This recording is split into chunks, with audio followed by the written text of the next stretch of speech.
Hello, friends, and welcome to episode 721 of the ChairShot Podcast. We are back once again in your ears, the number one audio-only wrestling podcast in the world, as we have been for 15 years.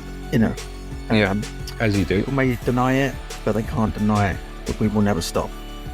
So we are back. Barry's not with us because he's got a messy office. Couldn't find his computer, so he's computer's sort gone. of what's the Simpsons reference I'm trying to think of, where someone's like Skinner's like trapped under the thing, The newspapers. The newspapers, and he just bounces the basketball to keep sane. That's kind of what the situation with Barry is right now. Yes, he's trapped under a pile of old wrestling t-shirts and graphic novels, bouncing.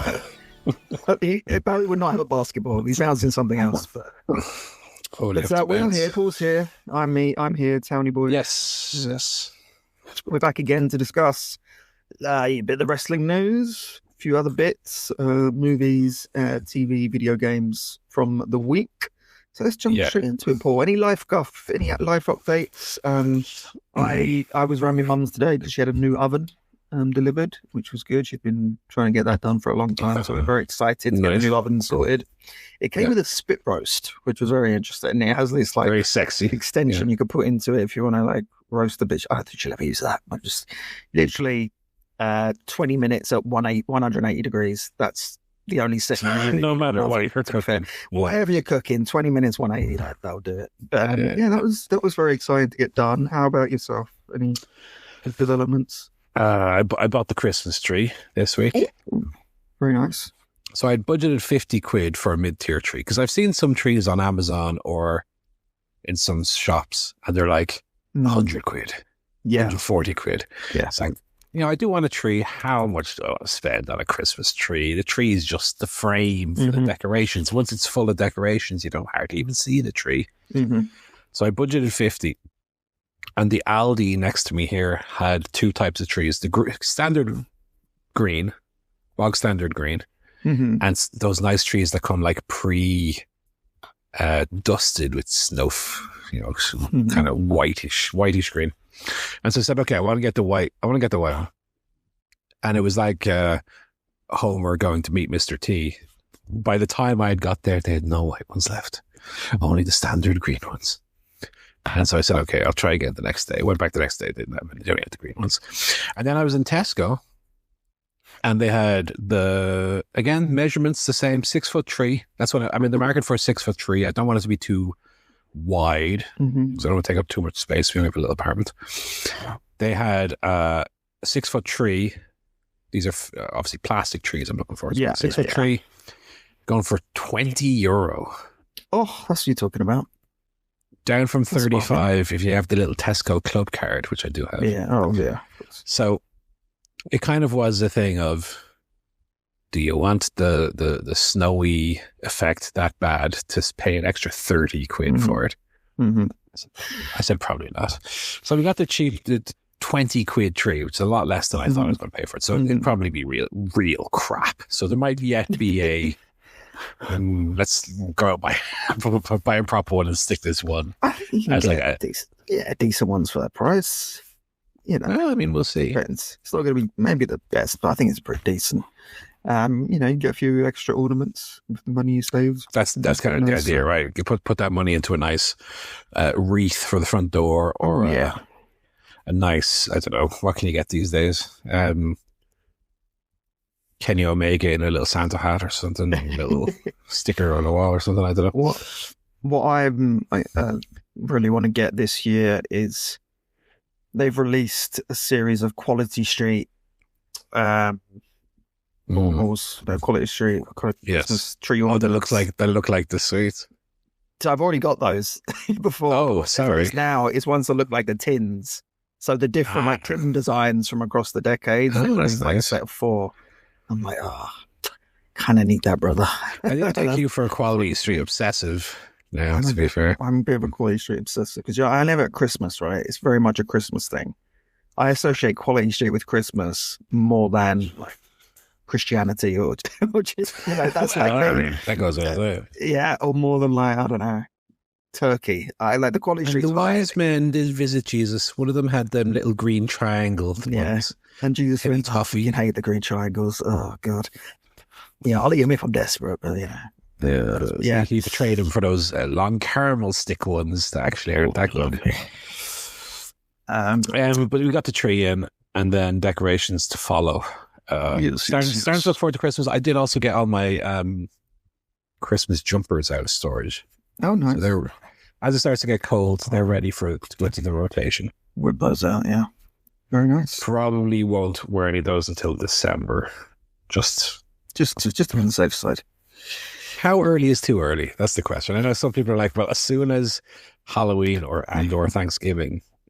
I think Halloween's too early, but since Michelle and I have started living together and have kind of celebrate Thanksgiving.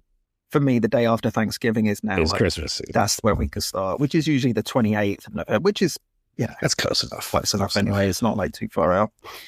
So yeah, probably maybe the 29th this year, which isn't too hard.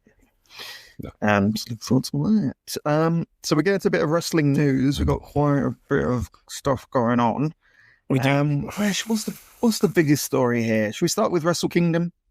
Yes. I feel like the Japanese updates are biggest. So Okada made a surprise return to New Japan this weekend. Was he in Budokan Hall? I think they were, weren't they? I don't recall. Korakuen Hall. I remember seeing it was New Japan Road 2, and it was some little town that I'd never heard of. So I don't know, to be honest. But it was a small looking venue. It was one of those little halls. It was it looked smaller than like the National Stadium here in Dublin. But Okada made his big return. I watched that clip like 20 times. Yeah, because I loved watching the little reaction from the crowd. And I was a big but I like watching the individual people in the crowd as they the hand. I was like, wait a minute, is it real? They had two entranceways. 90% of the crowd look at the wrong entranceway. Surprises them for coming from the other side. I don't know if they had an AEW like heel and face entrance or whatever. No, he returned to be the final opponent of the retiring Hiroshi Tanahashi at Wrestle Kingdom. Yes. So it was pretty exciting. Came out to the old music, which apparently per today's press conference is a one-off. Oh, okay. He says they're not going to be getting the old Rainmaker. They're going to be getting people. They're getting the AEW Rainmaker. He says, if I feel like it, I'm going to hit Tanahashi with a low blow, roll him up, and send the people home crying. That's what he said. Work a 9-minute match with not much effort. And then do a comedy promo. It's an interesting match. I mean, obviously they were great rivals. Probably one of the great rivalries in the last 25 years of Japanese wrestling. Along with Okada and Omega. Certainly like the early 2010s, I would say. Yeah. It was the feud that kind of reignited New Japan's business for sure. Yes, very appropriate. So an interesting finish. And they also confirmed Takeshita versus your man Yota Tsuji. Winner takes all. So it's given Forbidden Door vibes. You've got the two AEW guys versus two top New Japan vibes. She's got to an extent, sort of less so because they are both Forbidden Door. You know what I mean? I know they're both Japanese guys, but on a literal level, it is. But I mean, Okada is primarily a New Japan guy. Takeshita isn't, which is the interesting thing. Yeah, the champ. I mean, purely on a name on a card basis, I think this is the most interesting Wrestle Kingdom I've seen, maybe since the very early days of AEW. I mean, there was the excitement of the Moxley going over for wrestling, in the early 2020s. Last couple of years, I've obviously watched Wrestle Kingdom, but I've been kind of at arm's length in terms of my interest in it. I found them very okay. Yeah.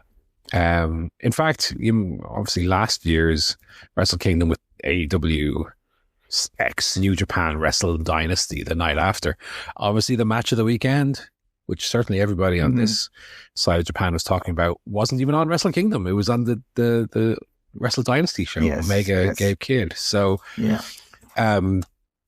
this to me seems like a much more interesting, more top heavy show. Feels like a bigger show. Like we had, what do we have in the last couple of years? You know, when you're talking about your Wrestle Kingdom main events, Zack Sabre Jr. against Shota Umino. Like, granted, that was a very good match during the G1.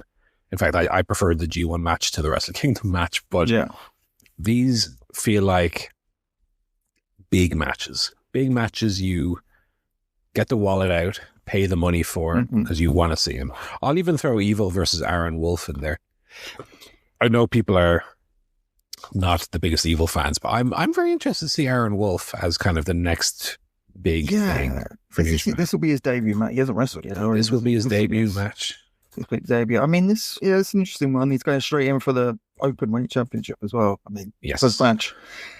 I think, New Japan, we really need to see. We need to see the next generation coming through here. It's been a few years with just. But I think this is interesting, especially coming from us as a very, very casual New Japan fans. You know, when we talk about the ticket sales and the, I don't know, I don't say pay-per-view sales, but New Japan World subscriptions or whatever. This is the kind of card that I would pay to watch. And so, in terms of attracting casuals like us, this to me seems a much more effective card. I don't know how the hardcores feel. Obviously, Takeshita in Japan seems like a very divisive character, given that he's not truly homegrown in the sense of he's not a New Japan dojo system guy. And Yota Tsuji, I mean, to be honest, I'd be surprised if Tsuji doesn't win there. That seems like a good place for him to finally do the big one.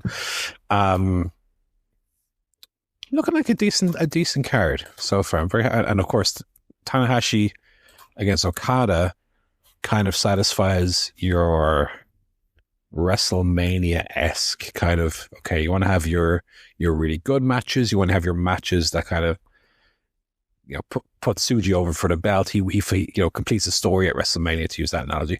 But then you also have your just big star match. This is your whatever, Shawn Michaels Undertaker equivalent. Okay. Tanahashi Okada, they have history. One of the guys is retiring. Let's go out and play the hits. But in a way that would be satisfying. So I'm very, very into that. Let's see. So far, so good. Maybe they can get another AEW name in there. I know that, this isn't ultimately Forbidden Door, but I think New Japan feels similar to, again, your WrestleMania or your All In, when you can have I don't say part-timer or someone who's not typically on your week to week, just to make it feel a little bit more unique, a little more special. Like, I like to see Kyle Fletcher on the card. I mean, I'd like to see Kyle Fletcher on every card, but Kyle Fletcher, I think him having a big match here would be nice. Just I was going to use the example of Ospreay if he wasn't injured. Imagine Wrestle Kingdom with this card with Ospreay on it as well. Yeah. Fletcher, granted, a little bit more of a complicated history with New Japan when they were like, we don't have any contracts, so we're leaving. Cheers. But yeah, something like that. Something, if not a Fletcher, maybe a Moxley. Like, get Moxley back in New Japan. How long since he's been over there? He was constantly in New Japan that first year, 2 years. He had a contract with them, right? He was the world champion at one point. Yeah. Of course, yeah. Get him over there. Yes. Speaking of championships, AEW have decided now is the time to add another championship belt to the roster. The AEW National title. So this was announced on Dynamite. To be honest, I think I kind of skipped the segment. Well, it was announced on Twitter like 5 minutes before Dynamite. Right. Actually, then they just talked about it on Dynamite. So there wasn't another thing, right? Which I don't know what the point. It seems like it's going to be more of a touring title. Like, it's not necessarily something that's just going to be on TV. Maybe it's it's going to be akin to like the old, some of those like old WWF titles. I was thinking more like those WWF titles that were like, I hope it is anyway. Like I don't want this to just be another like mid-card belt on AEW television. Like, what would be the point of that? Like, hopefully it is a belt that goes to like Rev Pro, CMLL, like someone who's going to travel around the world. Then yeah, it's like, interesting. The idea is for it to be akin to the kind of Mercedes Moné touring, albeit she's not defending her one title, she's just winning everyone else's titles. Yeah. Because that interests me. I think having that as like a belt that's outside the promotion would be really interesting. I mean, I wouldn't say that interests me. I would say that might be of interest to people who would maybe be in locations where they might get to see one of these shows. I mean, if this belt isn't going to be primarily on TV, then whatever. Then, I mean, from my point of view as a TV viewer, functionally it's no different than any of the other belts. Even if behind, I like the idea of someone who can tour, maybe go to CMLL for a while, go to New Japan for a while, defend it, and it not just be on TV the whole time. That's fun, but as the likelihood is I won't go to any of these shows, so it's just something that'll exist in the background that I won't see. Feels like what the international title originally was, or the All-Atlantic title. Remember when Pac was a champion? He was going around defending it. Yeah. On indie shows. But then I was going to say, it's interesting who ends up around the waist off, because that would determine, if it's Bobby Lashley, then he's not going up in Rev Pro or fucking DDP, is he? That's why I'm interested in who. I guess with the Casino Battle Royale, it's going to be, it could be anyone. They can be a surprise that comes out. Casino Gauntlet. Casino Gauntlet.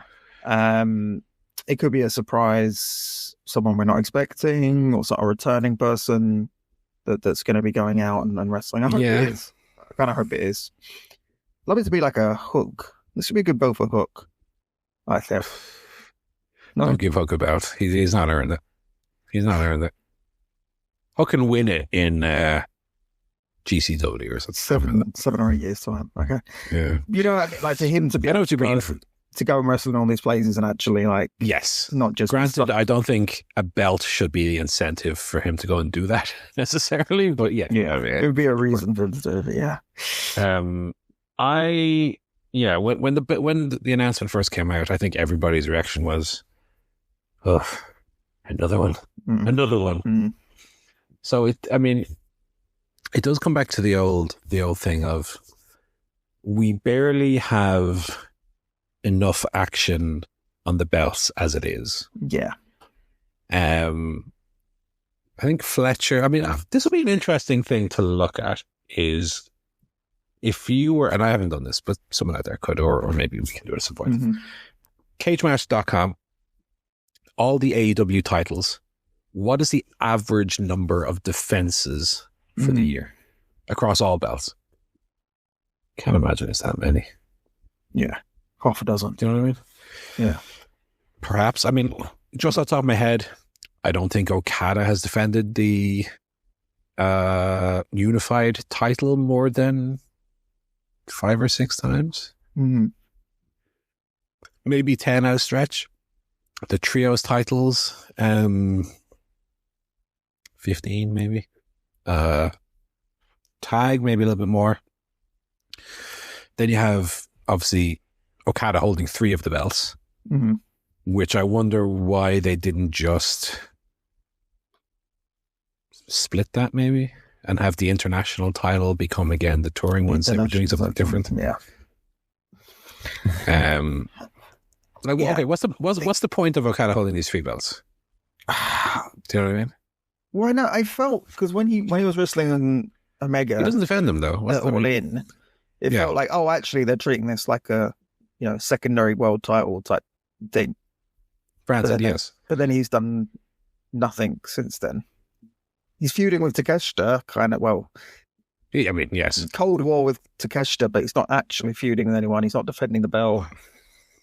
Yeah, I think Carl Fletcher's done wonders for the TNT title. Like, that's been much improved. Who's the tag champions at the minute? Oh, Bandido. Bandido. They've had That's right. That's been quite good. Trios, a little bit more life recently. Women's titles kind of fallen off a little bit, I think, since Tony lost it. Episode, but yeah, tag coming in. TBS. You know, I mean, I think it's true to say the more belts you have, the less important they all feel individually. Mm-hmm. We'll see. Let's give this one a chance to see ultimately what they do with it. Yeah, if it's a touring belt, then that's fine because it's not going to dilute what's going on on television. It's just a thing that sort of exists. Yeah, that's over that.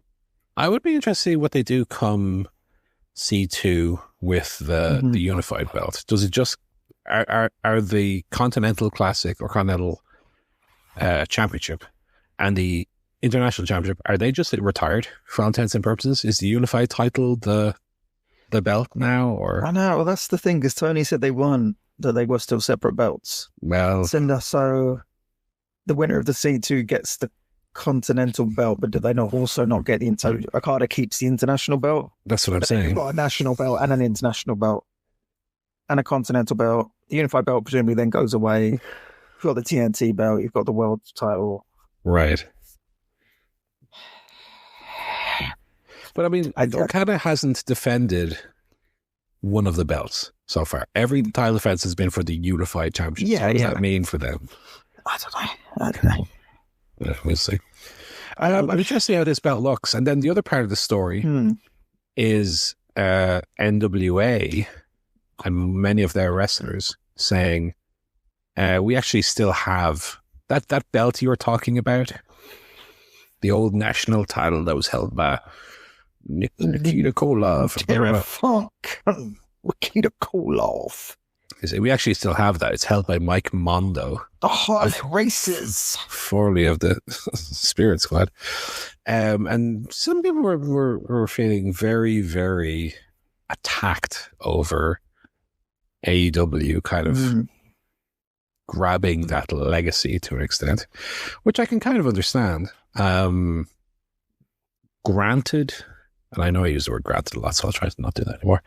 Granted, the NWA in 2025 doesn't exactly have a ton of weight to it. Yeah, I did think it was interesting because when I saw that reaction, I was like, oh, you know, what are you getting your knickers in a twist for? Like, they could have a national title, but they did specifically call it out as the lineage of that title on Dynamite, which I was like, well, that's a bit weird. I think they did it in a way that they could argue that they were just paying homage and not trying to literally say it was the same belt. But of course, I can also see the other side of the coin, how the NWA can say, well, hang on now. Don't be doing that. Because it does undermine their already itty-bitty place in the wrestling. Their meaningless existence. What else have we got on the rundown? Aminata injured? I didn't see this. Was this a serious... Well, Aminata was obviously involved in the tag team tournament last week where Sisters of Sin beat Hayter and Aminata. Aminata was then scheduled for a match on Dynamite against Megan Bayne as the first match of that. What do they call it? Advantage Battle or something like that, Battle, whatever it was. She's apparently hurt, so she's out of that and out of the Blood and Guts match. Oh, fucking hell. Which is not good, but hopefully it's not anything that will keep her out longer term than that, but who knows. So she's hurt, which is a shame. She's one of the better up-and-coming talents in that division.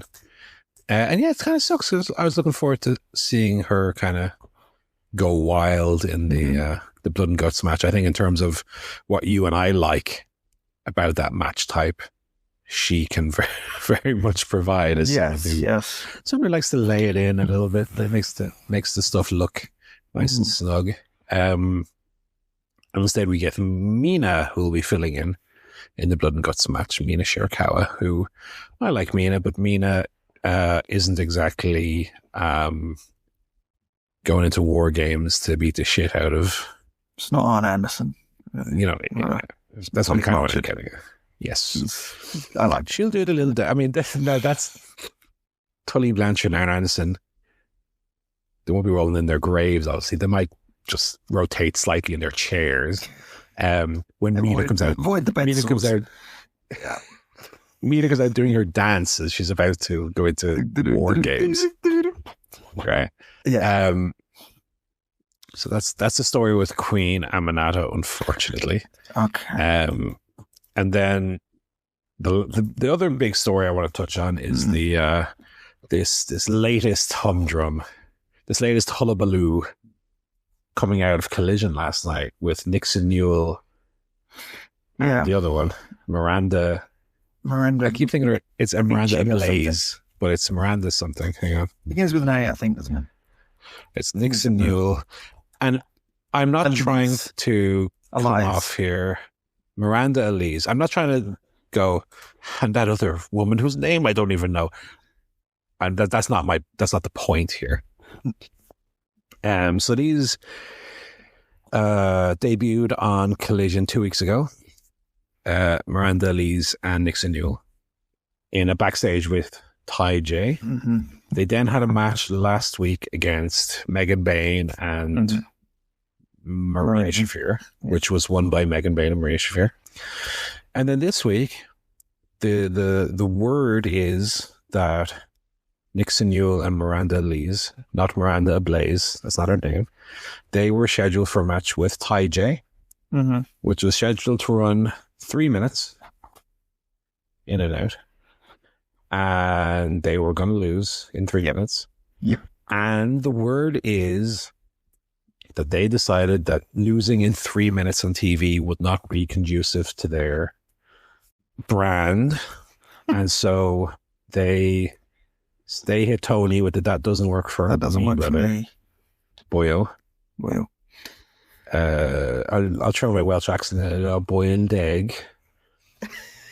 That's the only thing I can say in a even half Welsh accent is boiled egg. A boiled egg. And so they took their boiled egg and they went up. They said that doesn't work, and about an hour before Collision, they left. Now, we're going to try and give a little bit of the benefit of the doubt here, and we'll have a miniature debate Kali here, or explain. And hang on a second, you're leaving before the show's even starting now, Wondertaker, Brothers of Discussion, about that situation. But one thing that I just wanted to mention beforehand, which really is so fucking annoying that people do. This is okay. We're starting on a bad note here for Nixon and Miranda, because I'm about to bury him 6 feet under here. Bury him softly, bro. But when something like this happens, and you go on Twitter and say, "We've got so much to say," or "Don't believe everything you read," and you don't clarify your side, yeah, then you're fucking stupid. Yeah. So, sorry, you're saying nothing. If your argument is that it's being misreported or the situation is being misrepresented, then maybe present your side. Fine. Yeah. Or don't. I don't know. Anyway, so these are the facts as they've been reported, right? Like I say, they were supposed to wrestle Ty J last night. The match was supposed to be very short. And they, for one reason or another, decided to not go through with the match and left.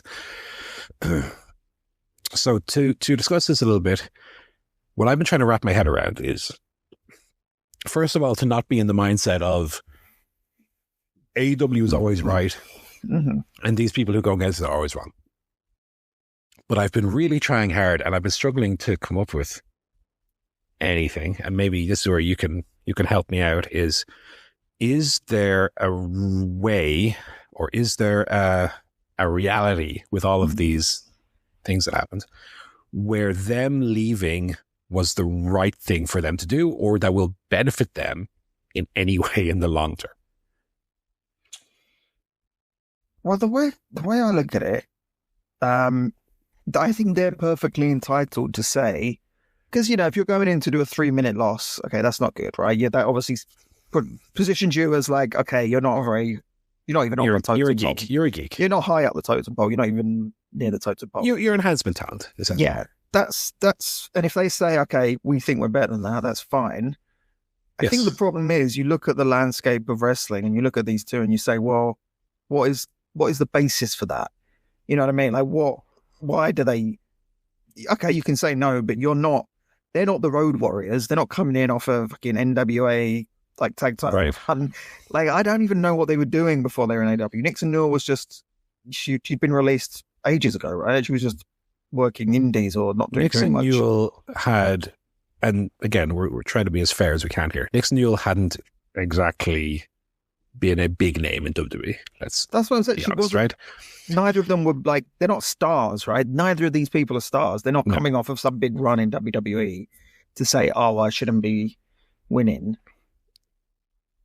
So in their minds, why do they think, oh, we shouldn't be losing in 3 minutes? Like, okay, no big star is going to go out and lose in 3 minutes on Collision.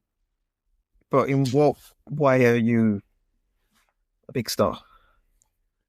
I don't even know who the other woman is, and I'm not doing that as a bit. I don't know if she was in NXT or if she's just like a friend of Nixon Newell. I don't know who she is. Yeah, they're in a relationship. They're literally partners. But so, I don't know if there's someone getting in one getting in the other's ear or what. But that was my whole thing is she was in WWE. Nixon Newell was for quite a long time. Yeah. Actually, from the first Mae Young Classic through to whenever she was released a year or two ago. She then mentioned, you might remember the story, she had mentioned upon being released that she was finding bookings quite hard to come by. Mm-hmm. Anyway, come to modern day. She's on Collision last week, Collision this week. And TV time, I mean, look, a lot of wrestlers will tell you, wrestlers on the indies who are trying to get somewhere, TV time is a premium. Do you know what I mean? Any TV time you get is for you to make do with what you get, even if you're just in a little promo, even if you're just in a short match. That's TV time that you are being given to make something of. Now, the fact that she's been released from WWE, I don't know what her prospects are of going back. Mm-hmm. Maybe that's something she's working towards. Very possible. Maybe it's something that will eventually happen. Maybe. I would be very surprised if AEW would use either of them ever again. Again, we don't know the circumstances exactly of what happened. Maybe the situation is more amicable than we would know. I would guess, based on what I'm seeing on their Twitter accounts, that's probably not the case. But no, I don't think there is. So you're in a sense, in making this decision, you are burning that bridge. The WWE chances of going back might be very, very small. So again, in terms of benefiting you long term, is this a decision that might be one that was taken in the heat of the moment and maybe not thought through exactly? TNA seems like an option, but maybe less so since their relationship with WWE, where they use a lot of NXT talent. Yeah. So I don't know. And the second part of this is this part, or maybe it's not related, but is this part of the kind of Aleister Black Miro thing of, well, I was at WWE. I can't be losing to someone in AEW, brother. I'm a real wrestling superstar. I don't know if it is that, because I just don't think she was ever at a high enough level for that to be remotely credible. But I don't know. Is it part of the same problem of people being like, well, losing, I mean, you should never lose. If you're a superstar, you should never lose. From what I'm seeing, it's less so that they were going to lose, but more so that the time of the match was so short. But again, you could make the argument that that's still up to you, kind of what you do with it, how you present yourself. I mean, to use an example you just mentioned in our talk about wrestling. I mean, this time last year, Kyle Fletcher, or maybe the year before, Kyle Fletcher wasn't exactly main event in Dynamite. Do you know what I mean? Yep. He was he was losing in pre-shows, and he was on Ring of Honor. I mean, you had him on your fancy team and traded him out because his prospects weren't looking. He didn't look. Yeah. So there's an element of, again, I don't say pay your dues, right? Because again, somebody who's coming from WWE into AEW and being told you got to pay your dues. I don't know, that might not go down very well. But you've got TV time. It's not very long, but maybe go out and have a really good showing. Did you see that move they did? Or hey, they looked really good out there. Then maybe next time you get 6 minutes or 7 minutes, and then before you know it, and again, a Kyle Fletcher or a Willow or any of these people who are kind of more on the homegrown side of AEW who've gone through this process are now big stars. Yep.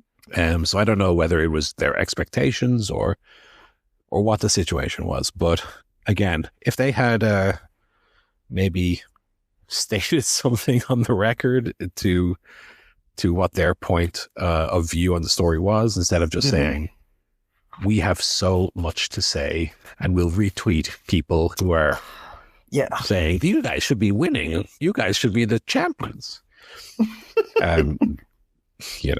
Whatever.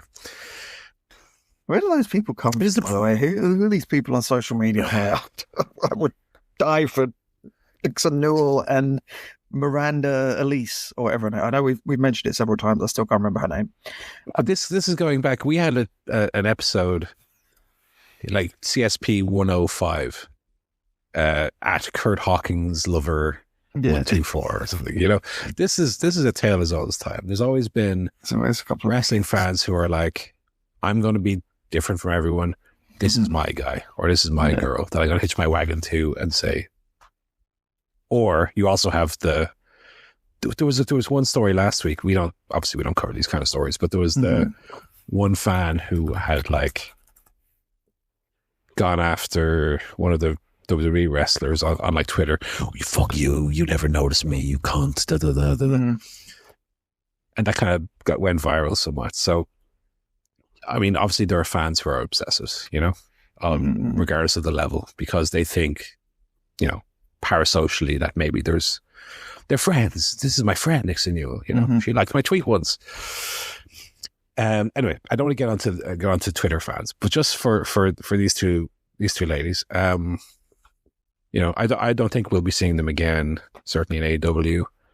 Maybe their idea is go to TNA, go to NWA, make a name, and then go from there. But this seems like, I don't know. It's just to have TV time, even very short, and to do nothing with seems like a bit of a shot in their own foot, but we'll see. Anything else, Joe, before we move on? Do you want to get into the Ridge Holland thing? I don't. I do. I do want to touch on the Ridge Holland thing. I want to touch on it.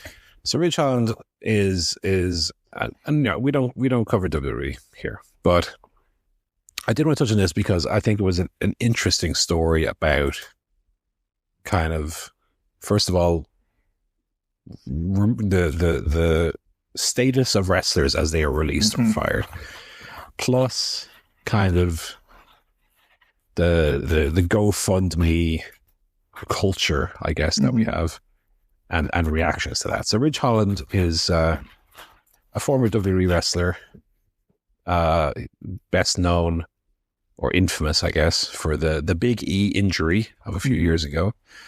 But he was in a faction with Sheamus and Pete Dunne for a while. He was brought back to NXT for a while. And then he did some work at TNA where he suffered a bad foot injury, which would put him on the shelf for 8-9 months. And the WWE then let him know that his contract wouldn't be renewed.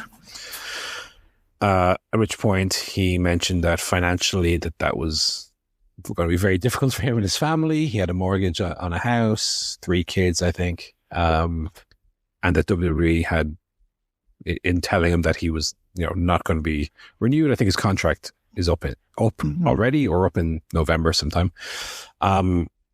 mentioned that he would be, paid until the end of that and then not paid anymore throughout the injury. So again, a case where a wrestler would be injured and then not taken care of during the injury while on the job for said company. A GoFundMe page was opened, I think, by a relative of his, and some high-profile names donated to that. He put out a statement today saying that was done without his knowledge, and that essentially he would donate the money to charity. So a bit of a weird one. I mean, first of all, we come back all the time to the wrestlers are independent contractors, yada, yada, yada. Mm-hmm. Should there be something in a wrestler's contract that if they suffer an injury while on the job, that their contract should automatically roll over, or to be some sort of protection for them if that were to happen? Do you know what I mean? Mm-hmm. I mean, I guess you can't. If a wrestler has to retire as a result of an injury, that can't happen infinitely, I guess. But you know my point. I know that WWE pay for rehab and for the surgeries, etc. But somebody who's injured on the job for WWE to then, and this happened as well with Carl Anderson. He also was fired when injured. Although, okay, we won't make any accusations of any kind.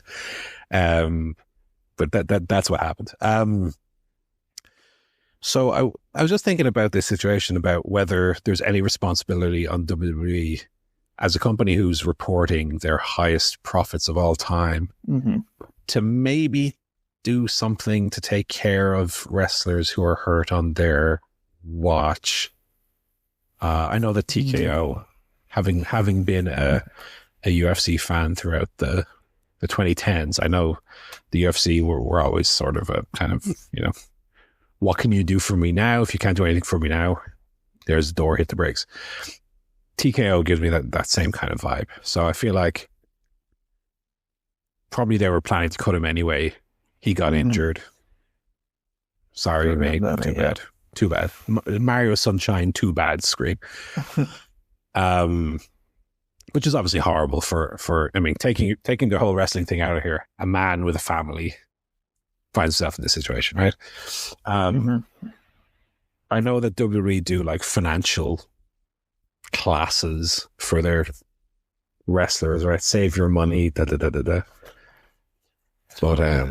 if you're not being paid any, that's doesn't really help.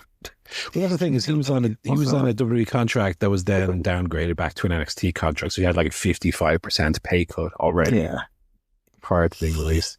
Just a shitty situation. And then with the GoFundMe, people have donated to that, and then he said, I'm going to donate that all to charity.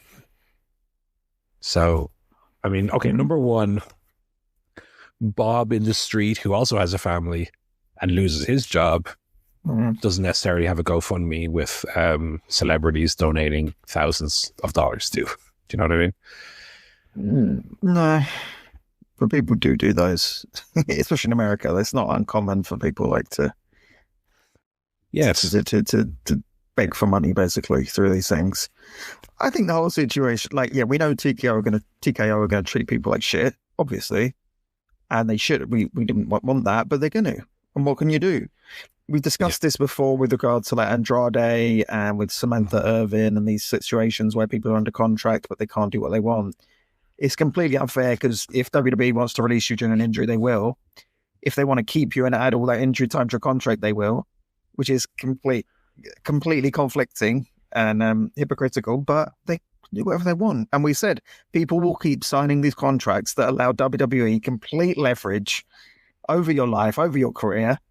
If you don't want that, don't sign the contract. It's very simple. That's the thing at the end of the day, right? But people will keep doing it because it's like the, going on X Factor and, it's my dream. I want to be a WWE superstar. It's my dream. And it's like, all right, we'll sign this then. What's that? Don't worry about it. Don't worry about it. Just sign it. Yeah. And they'll do what they want. So, people will complain about it, but ultimately you make the decision to be treated like shit and you will be treated like shit. That's a little bit the thing, isn't it? And TKO, I mean, this is the thing. If people haven't got the message already, this is a company that cares about making money. And that's it. Yes. You can make them money? Great. Let's make money. If you can't make us money, hit the bricks. Hit the bricks, bozo. Yeah, that's the message. That Michael Moore documentary, I can't remember which one it was, but like where there were corporations making more money when employees died from like they had insurance on employees. Yeah. So they got payouts when the employees died more so than they were making from the employees. So it was better off for employees to die than to keep working for them. And I think TKO probably is very similar. They probably have insurance on all their wrestlers. If you did an Owen Hart and fell from above the ring and died, they probably get a big payout somehow. I wouldn't be surprised. So that's it. You have, you know, be realistic. So we'll criticize. We can say TKO are a big piece of shit and all they care about is money, and they'll go, "Yes, we are shit. We do only care about money." Like they're not going to even deny it. Like they don't even kayfabe it and be like, "Oh no, we really care." Like I think before maybe they would have, like under when it was the Vince regime, maybe they would have kind of, "Oh no, we're a big family." Now I think they're like, "No, fuck you. We don't care if you live or die."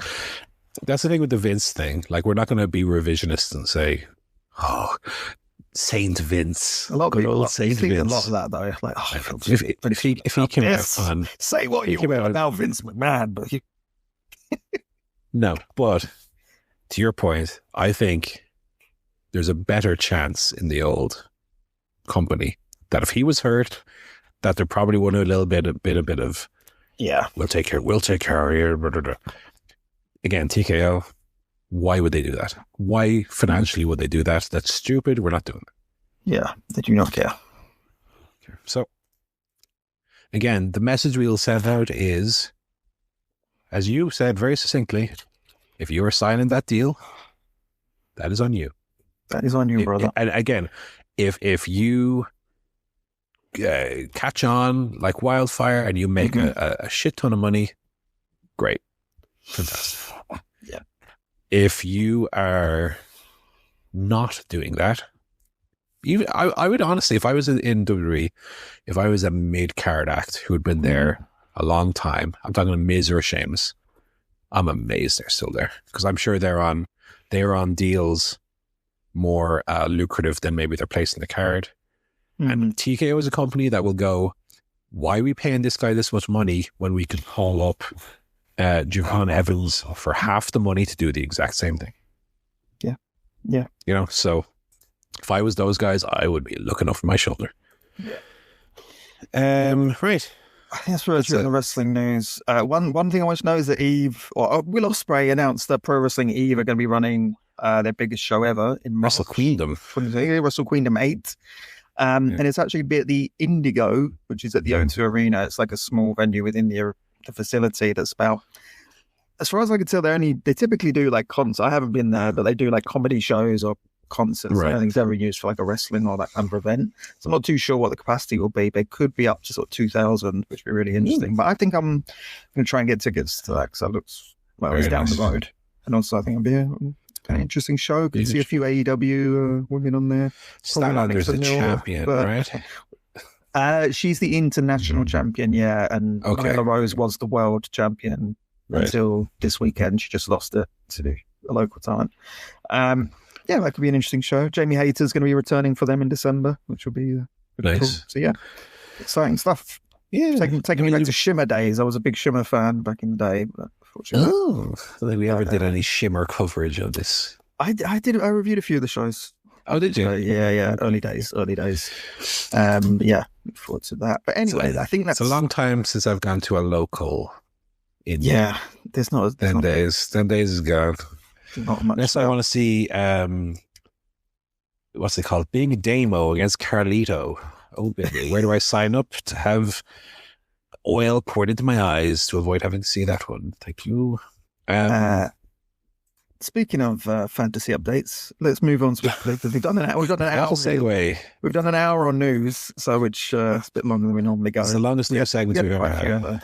Let's quickly do the fantasy update. Where are fantasy update? Where are we at? Okay, so coming into Blood and Guts, we're 45 weeks through the year now.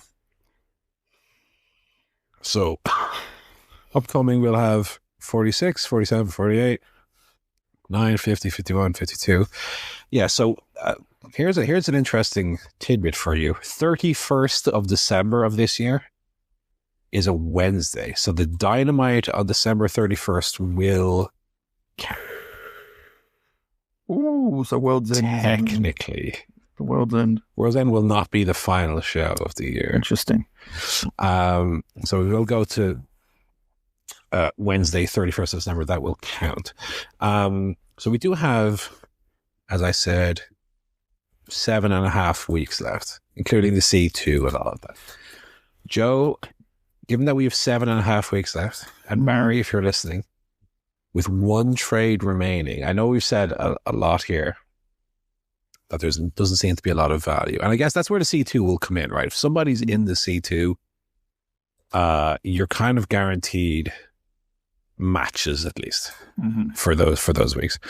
One thing I've been looking at just is for the last 5 weeks, looking at the undrafted people, how many points they've got in the last 5 weeks. Because again, if you look at some of our totals of drafted people, right? Take for instance, Hook on 44, Mike Bailey on 56, Cope on 46, Eddie Kingston 24, MJF 23. Jamie Hayter has got 20 points in the last 5 weeks alone. Jack Perry has got 18 points. Shibata has got 18 points. Luchasaurus has got 18 points. So the last 5 weeks, that's 20, 18, 18, 18 you could possibly have. And even MVP has 12 points in the last month, let's say. So why did not see, if by looking at the totals, you're not seeing a huge amount of points, you might still not be looking at the big picture in terms of, that's why I have the points form there. 5 weeks, 5 weeks. How many matches they've had in the last 5 weeks? How many points they have in the last 5 weeks? There might still be a little bit of value in there. As far as the week goes, I had a bit of a stinker with only 4 points coming from Darby Allin on Dynamite. Joe, 10 for you.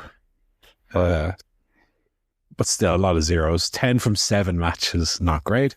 But Megan Bain and Paris Hobbs bring over 10. Eddie Kingston, Daniel Garcia, Mercedes Moné, and FTR on Collision, where I was convinced they'd be winning. So I was thinking, oh, geez, more points for this fella. Barry with the 20, though. Barry winning the week. 20 to 10 to 4 is how we're looking. In the Paul versus Joe standoff, the points differential is down to 64. So still very close. And again, if you look at the points from over the last 5 weeks, Joe, you've got about 30 more points than me in the last 5 weeks. So on that trend alone, it's going to run very close. That's why I feel like I do want to wait for the Continental Classic, but it could be that no one's in it that's available. It could just be full of people who are in. It very well could be. It could be that you trade out an MJF, and then MJF's return is he's coming back for the Continental Classic. You know, it could be anything. I will say, I mean, when we do at the end of the year, we'll do the whole review of the year. I mean, one thing that I gotta say for 2026 is surely no one's going to fall into that MJF trap again. The guy just does not get many points for his... What's that? I'm going to trade MJF. I'm going to do it again. Watch this. Watch this. I'm just going to have me to do it again. No, I don't. I don't think I'm already talking myself into it. I'm already thinking like number 10 draft pick MJF. Like, if he's available, sure, why not? I mean, if he's available like number 10, then yeah. He's got less points than Eddie Kingston, and Eddie Kingston only returned last month and has done nothing. So that's returning, and he's in more points than Jeff already. Yeah. That's kind of the big issue there. Yeah, Joe, you're almost at 300 matches for the year as well. So you'll be the first to hit that by a considerable amount. Mercedes Moné, I will say, interestingly, Toni Storm was winning the year for most of the year. She was the top wrestler in the whole company. I think she's going to be passed by Mercedes Moné in the next couple of weeks, as certainly as a top lady. She's fallen down to number 5. Powerhouse Hobbs has more points than Toni Storm for this year, which is absolutely unbelievable. And Ospreay very close to falling off the table altogether again, which is crazy given that he was the number 1 overall pick. Still had a good year, 123, but he won't. I don't think he'll finish the year in the top 10. Megan Bain, 35 matches. Megan Bain is the most tenured in terms of matches woman in the company, 35, and not inconsiderable 94 points from 35. Yeah. That was a very good trade for you to bring her in. She was on 8 points when you traded her, so she's since brought you in about 90 points. Very nice. Which was a smart one. Anyway, that's the fantasy update for this week. We don't have a quiz for this week, folks. That's why we spent so long on the news. We're going to skip the old quizzy, and we're going to go straight into AEW. So I did watch Dynamite this week, although to be honest, it was one of those where I kind of was on my phone most of the 2 hours. Put the phone away when you're watching Dynamite. I know. So I did watch it, but I wasn't paying close attention. I did also just watch a bit of Collision before we came on air. Collision was very good. Yeah, I was just seeing bits of it, and I was like, oh, that looks good. So I watched the FTR match from Collision. Very good. Which is really good. I watched the Kyle Fletcher, Austin, Ace Austin match. Very good. Very good. And then I did watch the ending of the show just to see what they set it up. So that was interesting. What happened on AEW Dynamite? Well, as I said, Dynamite opened, pre-Dynamite, we had a video with Tony Khan and Shivani waxing lyrical about the national title and all the big names that had held it. And they said, we'll talk more about it on Dynamite. And so Shivani opened the show to talk about the national title, and out came the Ops.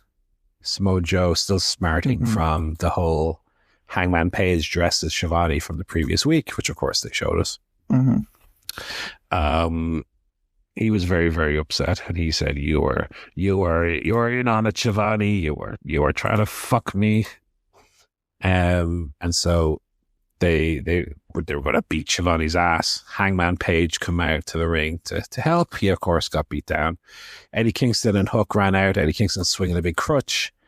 The Ops backed off, and then Hook took the mic. I mean, when you've got 3 guys in the ring and it's Hangman Page, Eddie Kingston, and Hook, I was like, give that mic to Hook. This is...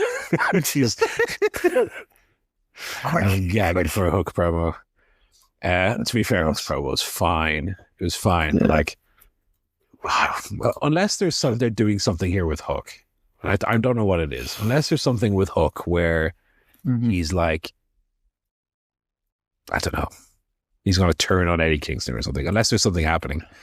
Why don't you have like Kingston here cut a really great promo? I mean, he's been mostly on Collision, so we haven't seen much of him on Dynamite. Why not cut a great Eddie Kingston promo? Me and my boy Hook here, you've been fucking with us. How about you put them titles on the line instead of Hook doing his little, I don't know how you would describe Hook's promo style. It's like a snarl. If you took a snarl from like a wild, like prayer, like a mountain dog or something, and you went into Audacity and just took all the distortion out of it. That's what Hook sounds like. His little clean, little snarling promo. Anyway, they got Samoa Joe, who was apoplectic, to put the trios titles on the line. Samoa Joe sounded like Ric Flair here. He was doing, "You're not doing like that. You're not doing me. I'll put the titles on the line." He was doing a little Ric Flair part. They did put the titles on the line, and it was made official for later that night. Then we went to match 1 of the Blood and Guts Advantage Battle Series. Orange Cassidy versus Claudio Castagnoli in one of Claudio's better matches of the year. Yeah, it was solid. It was solid. These are 2 of my workhorses who not really. Well, you gave Claudio the heave-ho and Orange Cassidy the heave-ho, actually. These were 2 of my original picks. I've not had the best years, but yeah, this was both pretty good. This was pretty good. This match was very good. I think they did have good chemistry. There was the spot where Orange Cassidy was doing his kind of DDT, swing DDT, and Claudio caught him straight into the giant swing. I was like, oh my God, what a transition. It was beautiful. I think, again, I've been kind of low on Castagnoli in that I know everybody thinks he's fucking, all the wrestlers think he's amazing. Mm-hmm. He's strong as a horse, But I find his match is always very not even bad, which is the problem. Is like, to me, the worst thing you can be is merely have fine matches. But Claudio always has the ability to elevate, even if he doesn't use it as often, to really go ham and elevate a match to something special. I think this was one of those. The guys have great chemistry again.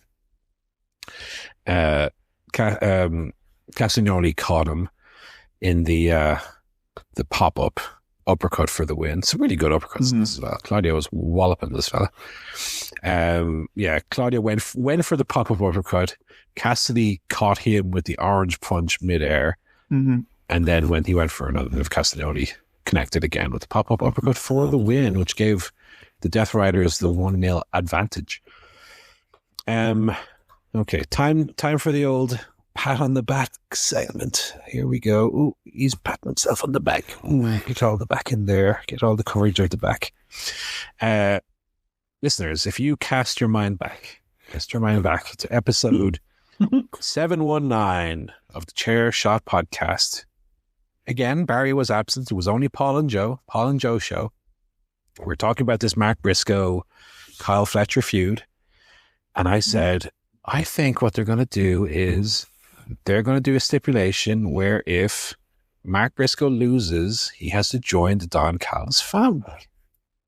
And lo and behold, here we are. There we go. So I'm going to give myself a little tick in the prediction box for that one. I mean, again, the clues were there, right? They had talked about Briscoe's family and the burden of the big family and da-da-da-da-da. And so, Briscoe wanted the one more title match against Fletcher. Don Callis says, well, we're going to give you a title match, then we want a little something in return. Mark Briscoe says, wow, you want my career? And he says, no, I wouldn't want your career on the line or anything like that. But if you lose, you have to leave the conglomeration and join the Don Callis family forever. So that was accepted, and that is the match for Full Gear. Fletcher against Briscoe one more time. If Briscoe has joined the Don Callis family. As fun as that would be, and I do think AEW is a little bit in need of a reset in terms of like a major turn of some kind. I think Briscoe's just going to win here, as we've been kind of calling for a couple of weeks now. Okay. What do you think? I like that, because I just can't see them dragging out this feud any longer. And if Briscoe joins the Callis family, then that's another 3 months of him, right, or whatever, him being in the family. And that, I just think, I think he wins it, and hopefully that leads Fletcher to. But where then does Fletcher go? Is my question. He goes straight into the first round of the 2026 fantasy draft. That's my other prediction. Certainly, yeah. But does then, because this is the problem we talked about with Okada kind of occupying all of those belts. Does Fletcher lose the TNT title in the first match and then win the national title the same night? I mean, it's possible. It could happen.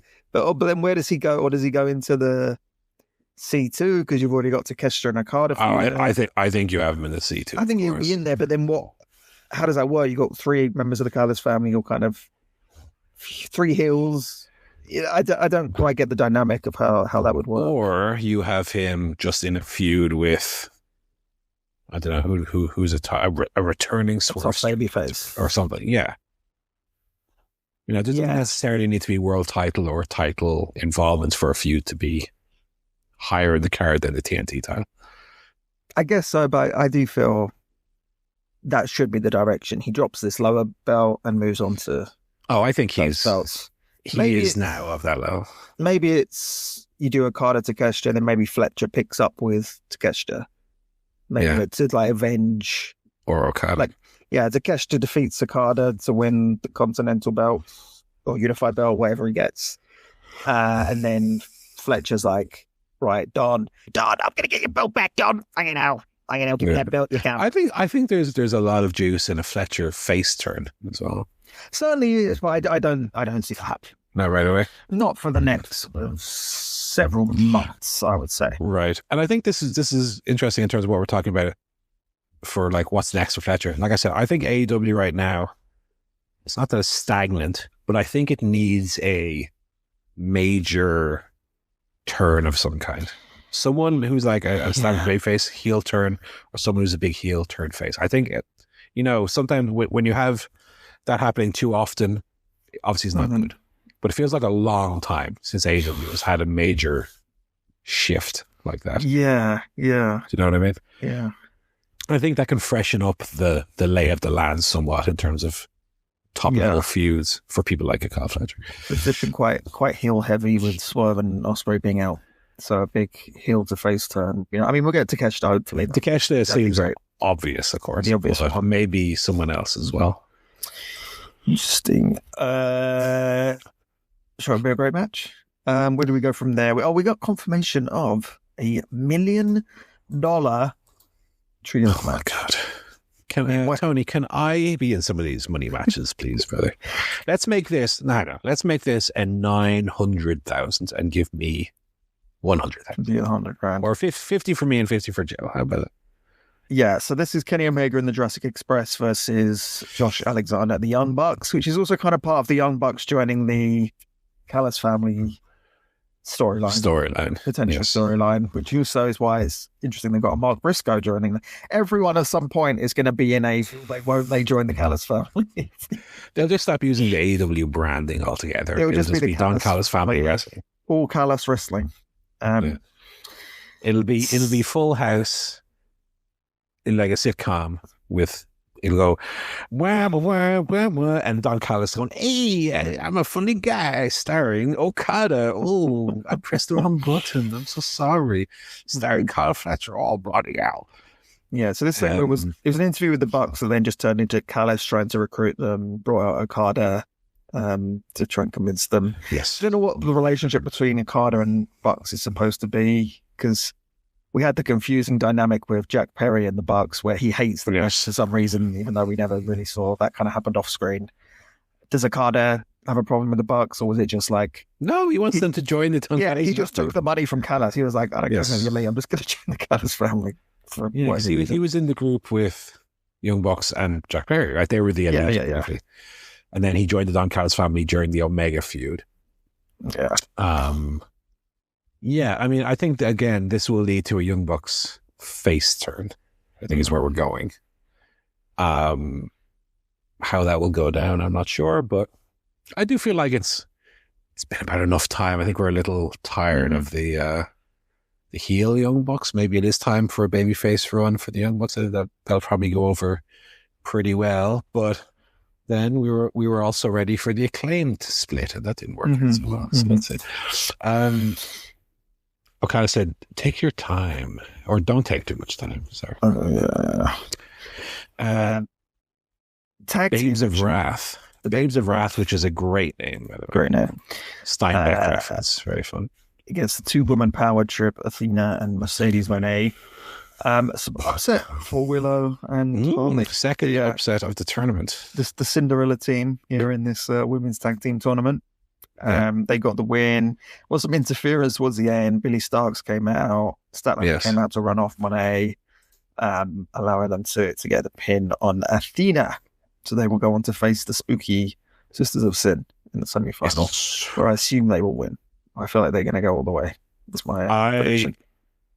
I would think that would be the way they would go. Quite a hill-heavy teams on the other half. You got Marina, Megan Bain.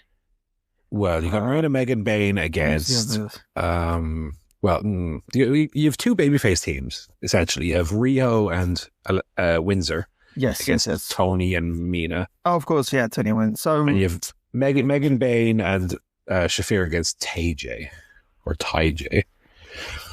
So I wonder if you got Megan and Marina into the final. But I think maybe you do. They're not on the same page, and that allows for the Cinderella team to win it. That'd be nice. Willow. It's interesting because, I mean, Holy man. A lot of people are assuming Tony and Mina are going to win, even to Barry drafting in Mina there. Yeah. Given that Willow and Harley have won this match, I wonder if what they end up doing is Willow and Harley get to the final. I mean, if the Sisters of Sin are beating Willow and Harley. I don't know if I'm putting the Sisters of Sin in that match on pay-per-view. But then on the other side, presumably if you're going to have Willow and Harley in the final, you got to have Marina and Megan, right? So they would have to beat Tony and Mina. We'll see. Babes of Wrath is, as I said, a tremendous name. Harley got the win here. They hit the Babe with the power bomb, and then Cameron hit her finishing move, which is the name of the move, and got the pin on Athena, which they're also then doing Athena against Harley Cameron for the Ring of Honor women's title on Ring of Honor. That is still a thing. Big Tone was in the ring, Shivani, for the second time of the night, and announced that at Full Gear we're having a casino gauntlet match for the national championship. And he announced 2 men who are going to be in the match, which, again, maybe my nitpick of the week. When we have these gauntlet matches, I like to be surprised by everybody who's in it. I don't need to know who's in the match. You know what I mean? Well, yeah. I don't mind a few. But if it's just 3, then that's fine. Don't announce any more. They also got to promote the match a bit. So announcing a couple of, having some story gone into it, I think is fine. This is the problem. Was the one at All In Texas sort of under-delivered on surprises and so on. So if you literally didn't know anybody who's going to be in it, then maybe there's a little bit more of that. It can be more forgiving. Bobby Lashley and Shelton Benjamin made their way to the ring because they're going to be in the match.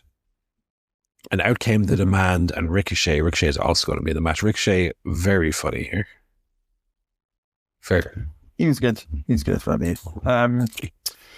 This is another feud that's kind of staring on though. I was tired of this 3 matches ago. I thought we'd already had 3 different blow-offs to this feud, and now we're going once more. But it was fine. Ricochet was like, "You lads are old. You're old. You're hobbling out here with your walking sticks." Yeah. To be fair, they are. Now, what is Ricochet though? Ricochet is not exactly a spring. 40, isn't he? 40, isn't it? Ricochet, 37. Quite 40. We don't know that. The next tier, Jurassic Express and a Young Bucks thing. I have no interest in seeing Jurassic Express. But he did the exact same gimmick they've done, where he's like, "Oh, you need this dollar bill more than me." And yeah, we've done that. We've done people giving the Young Bucks dollar. Come on. Yeah. Darby Allin, Danny Garcia, match 2 of the Blood and Guts Advantage Battle. Pretty good match. Very good. I very much like the finish where Darby kind of rolled through the sharpshooter into the deathlock for the win. Danny Garcia, I was hoping him moving to the Death Riders would give him a well-needed kind of bump in the credibility stakes. No. He just loses for them now instead of losing for himself. Not that I thought that he should beat Darby at all, but yeah, you know what I mean. Darby won, of course. Then there was a big brawl. Bit of a schmoz. Very interesting bit at the end, though. So everybody's fighting in the ring. Oh, God, it's chaos. Blood and guts. And then Excalibur goes, Mark Briscoe's not here. That's very strange. I wonder where he is. And then no one ever mentioned it again. Where was Mark Briscoe? Why was he not out here? Was he not at the show? Was that a pre-tape we saw earlier? What was this? Why would he not come out? Is that hinting at him turning? But he's not turning heel. He's not going to turn heel. If he does join the Callis family, it's under duress, so he's not turning out, I don't know. So what was the point of even mentioning that he wasn't there? God knows. Why not just say... When they showed him and Fletcher, where they agreed to the thing, why not say, this was last week, this was after the show last week, and then say, this week, Mark Briscoe has a prior engagement, he can't be here. Yeah. Why do this whole show a thing where he's presumably backstage, and then point out that he didn't run out? I don't know. That didn't make any sense. Then we had. Do I wheel it out for this one?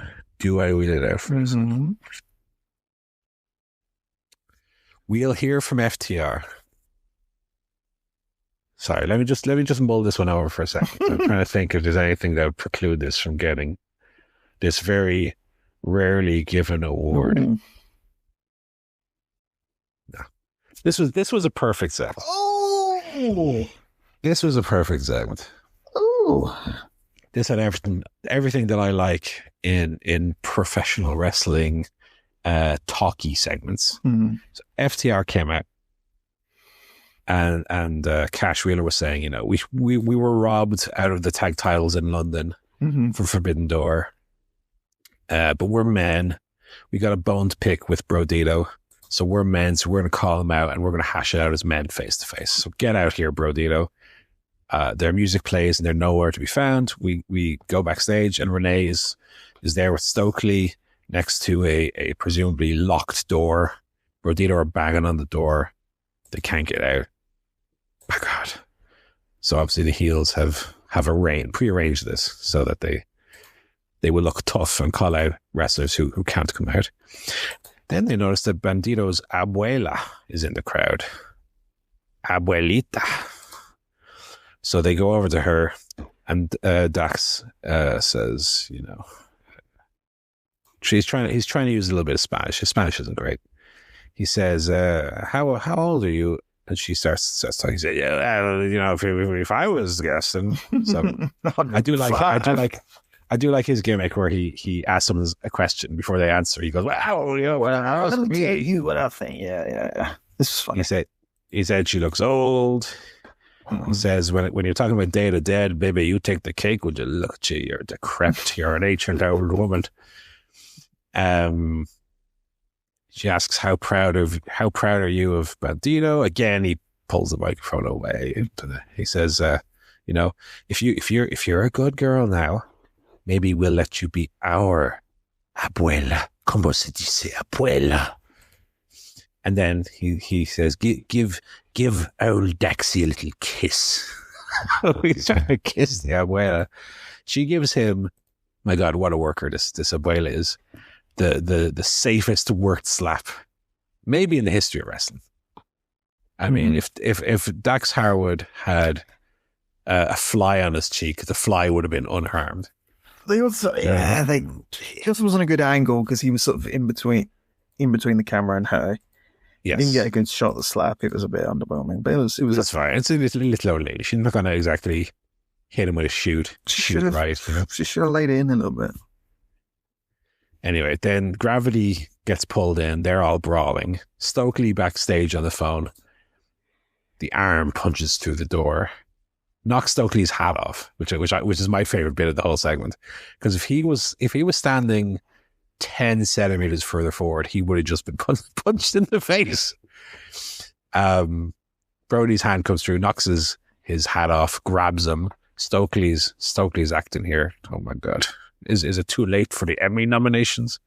Let's get this guy Best Supporting Actor, because this was terrific stuff. He screams, he runs away. Brodito come out. FTR bail up the ramp. This was good shit, as they say, and I'm very much looking forward to that match at the pay. That might be the people's main event as it stands for Full Gear, aka the match that won't be the main event, but actually is the one that I'm looking forward to the most. Tony Storm on commentary for Mina Shirakawa against Megan Bayne. Megan Bayne, of course, hit her with the old running powerbomb for the win. Marina Shafir made an appearance ringside, choking Tony Storm as well, which again would lead one to believe that that'll be the semi-final. Yes. As if Ty J and Alex Windsor Riho had any shot. They basically told you here that was not going to happen. Again, we had a big schmoz at the end. They were all fighting all crazy. Then main event was the Ops against Hook, Eddie Kingston and Hanger for the trios titles, which ended with number one, Hook once again submitting, second week in a row. Nice, easy tap, tap, tap, which again, we spoke last week about the idea of tapping, and that Hook had mentioned, live to fight another day. Fair enough. Now they've done it twice in a row. Again, has me thinking, like, what's the plan here? Like, surely there's something to this, but I can't quite figure out what it is. But I don't know. Something is happening there under the surface that I feel like will become apparent in a couple of weeks' time. I'm not quite sure what it is, or if I could even predict it. But it's just something unusual. But more importantly, we had Hobbs hitting a big World's Strongest Slam off the stage onto Hangman through tables, which is going to lead to a match on the Blood and Guts show. Falls Count Anywhere match, Hangman Adam Page versus Powerhouse Hobbs, which would be very good. Very good. The first thing I did think when they did that spot off the stage, I was like, no, Hobbs, your knee was injured before. Don't be taking a big bump off the stage onto your knees. My God, man. Take care of yourself. But I guess he's okay. So that was Dynamite. I thought Dynamite was very, very smooth. So enough, yeah. Got us to Blood and Guts. Got us to Blood and Guts. Granted. I gotta stop saying granted. Obviously. Granted. Ultimately. Look, at the end of the day, it's your job. I do think that the build to Blood and Guts hasn't been great. It's been crap. It's, again, I still find myself asking, like, why is Tony Storm in that match? Why is Orange Cassidy in that match? Like, again, I think there's a lot of simple stuff you could have done to make this feel like an important match. Stakes, for example. What's the outcome of one team winning or the other? Why are, we don't need to go over it again, but Blood and Guts next week, we looks like we have the 2 cage matches and we have that Falls Count Anywhere. That's probably what we're getting. Collision, really good. Really good Collision. I mean, Collision can go one or two ways. I mean, especially when it's pre-tape. I find Collision, if depending on who's on it, Collision can err too far to the side of feeling like a long rampage. But when they do it right, Collision is the show where people who don't maybe get a lot of TV time get the opportunity to show their wares. Looking at you, Nixon Newell and Miranda Lees. So we opened with FTR against the Bang Bang Gang, shades of that excellent Collision match from each few years ago. Of course, that was Juice Robinson and Jay White. Here we had Juice Robinson and Austin Gunn. But still great. And I had, I'll to be totally frank here, I had already put in 4 points each for Dax and Cash when I saw that this was the match they were doing. Juice Robinson and Austin Gunn, they're not beating FTR. FTR have the title match in a couple of weeks. But lo and behold, FTR, who are perennial cheaters, they got out cheated when Hathaway was, not necessarily getting involved, but he discovered that Bandito and Gravity were at ringside. He was then cut off by Jet Speed, and then Bandito super kicked Cash Wheeler, which should have been a disqualification. So Joe, you might write to Tony Khan and get an inquest into that. And then Harwood was hit with the Famouser and Juice Robinson's falling DDT for the pin, and the Bang Bang Gang have beaten FTR and beat the normal contenders. So I wonder if that will lead to maybe when FTR beat Brodito at the pay-per-view, if that's where they're going to go, which Joe would be very, very happy with. I'd be happy with. Maybe they'll go into a feud with the Bang Bang Gang. Possibly. Match. Good. I like, Very good. I like the Bang Bang Gang. I like Juice has got his own look back as well. He does. Still wearing the same singlet and pants, but the hair's gone a bit crazy. The beard's gone a bit crazy again. I think he overestimated slightly the appeal of a straight-laced, serious Juice Robinson. Yeah, no one wants that. People want crazy. I do have a nitpick. This is a Paul's nitpick of the week because we were watching this. I love it. She thought FTR's gear looked terrible. Looked really cheap. She said it looked like they'd put duct tape on their tights to spell out FTR. Don't remember what it looked like. It did look like they put just black electrical tape to spell out. Maybe they did. I don't think it was cheap. It's just that the font made it look really, really bad. Right. But that was her nitpick of the week. I hadn't noticed. I find nitpick. I would need to check back, see what they looked like. Yeah. But, good match. Interesting result. Kyle Fletcher was backstage with Renee, and Okada showed up, even though he had just been in Japan. What the hell? Is he a time traveler? I'm guessing this was a pre-tape. Should have grown a moustache. Okada incognito. I'd be the same day. He mentioned that, sorry Takesha's not here, but I'm here. We're both captains. We're the two real captains of the Don Callis family. And after Full Gear, maybe you and me will become Proto-Okada. Oh. Interesting. So he's obviously, as part of this Takesha storyline, trying to elbow in on Kyle Fletcher, friendship and team. Mm-hmm. Good stuff. Very good. Fletcher, Ace Austin. If you haven't had seen much of Ace Austin in AEW so far, here's your introduction. And these guys had a little banger of a match. Very nice. Started off slow, but really built up. Really good near falls. Some excellent stuff. I feel like there was a bit. So the finish was a top rope brainbuster. Onto the rope. Onto the rope. Turnbuckle, which looked crazy. But was it a bit botched, or did I? Yeah. He did it. Right? He hit onto the rope, not onto the turnbuckle. Yeah, exactly. But that's fine. That was probably the only slightly kind of whiff in the match, which is strange because Ace Austin's not a huge guy to be getting that move on. I'm surprised.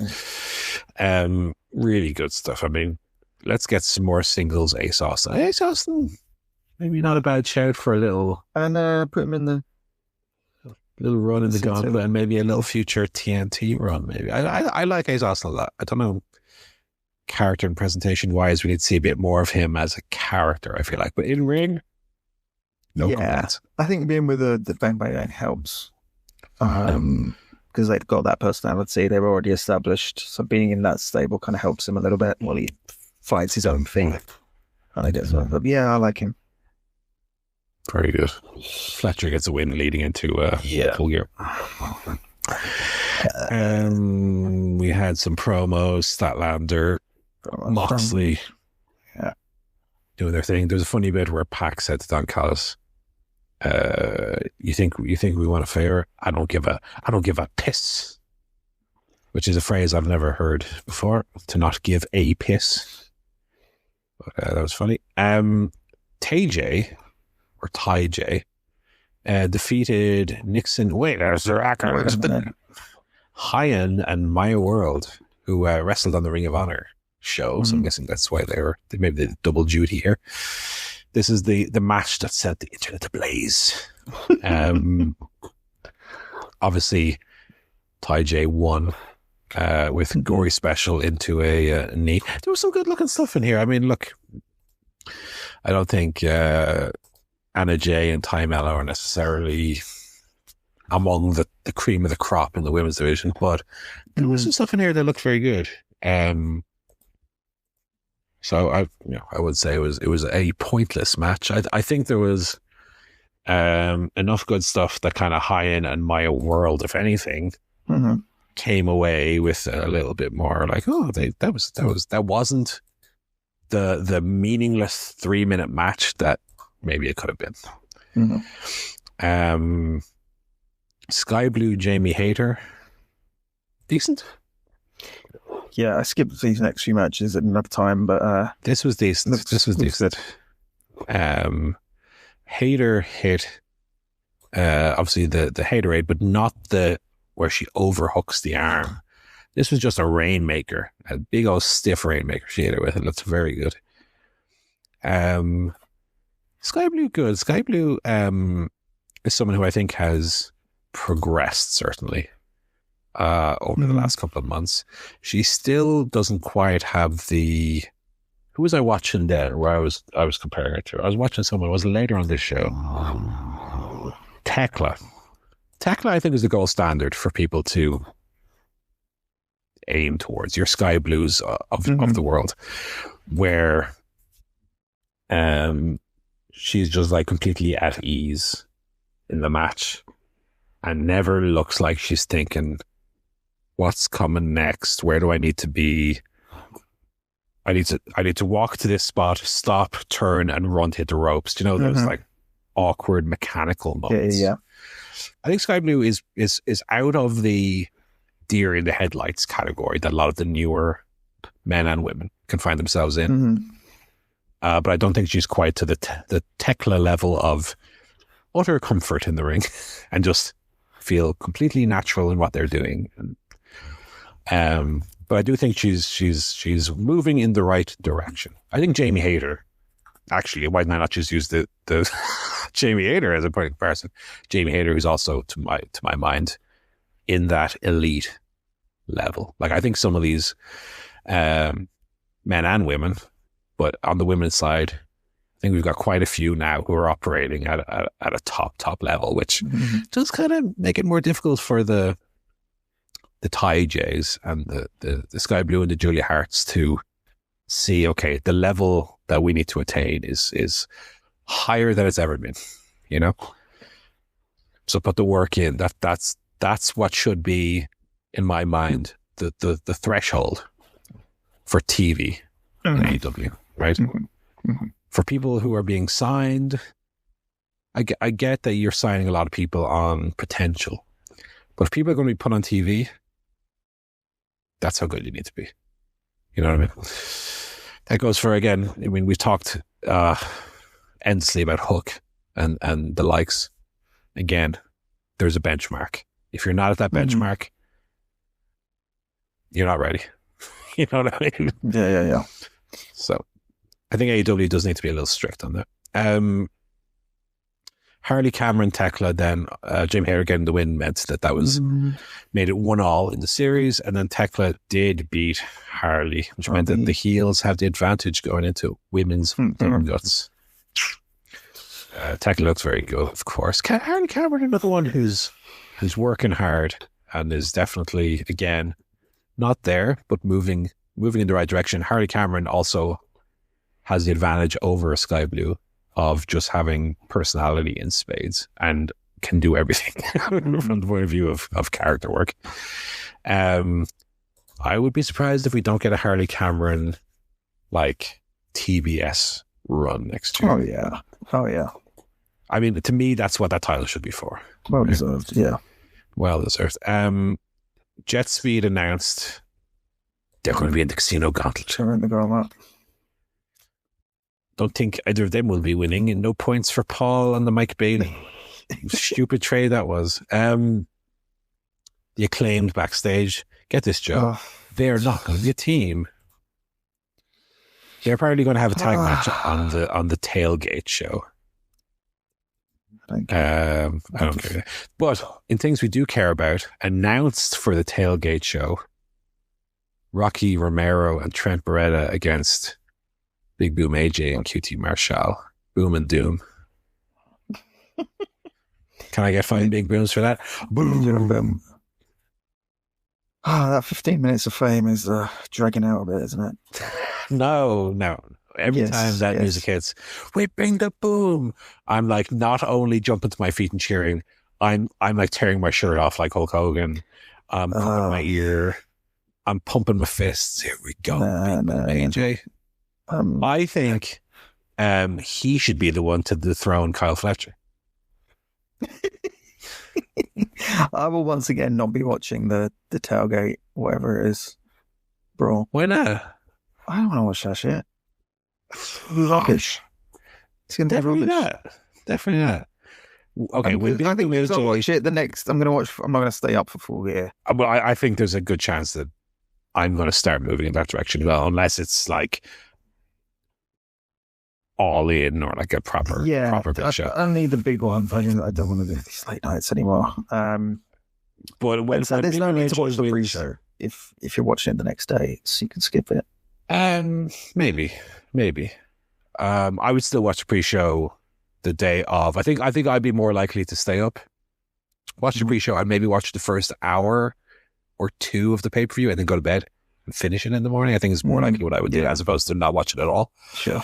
But when Big Boom AJ wins with a shooting star press off a ladder, you are going to look very silly for turning your nose up at that. And then when the Rizzler hits a Canadian Destroyer on Don Callis, when the Rizzler drags the blade coast to coast and becomes the top babyface in the company, I mean, let's get through the rest of Collision. This shows we've spent longer on Collision than I watched of it. Can we wrap this up? And then John Moxley lost to Roderick Strong in the final. By count out. The end. By count out, because a mysterious hand grabbed John Moxley's leg, and it was Darby Allin with a taser, and he tased Pac with it, and Pac was having convulsions. That was all right. That was an all right finish. He was. I think Moxley is great. I've come since the bad days. I have come full. He's been a bit more comedy. He's didn't. Well, there's the sell for the and then and the face last week. He's kind of realised this is nearly over. So let's just. He's a goofy. He's turning into. We can go comedy with it. It's fine. So yeah. He'll be teaming with Big Boom AJ before the year's out. So that's your TV reviews. 2 good shows. Collision especially good. Decent. Movies. 2 movies. 2025 releases. One of them very wrestling related, and that is Frankenstein, which I believe stars Ron Reese as a Frankenstein who humps Hulk Hogan. Tell us about Guillermo del Toro's. I still have a funny title for the show. I'll do that. Go ahead. The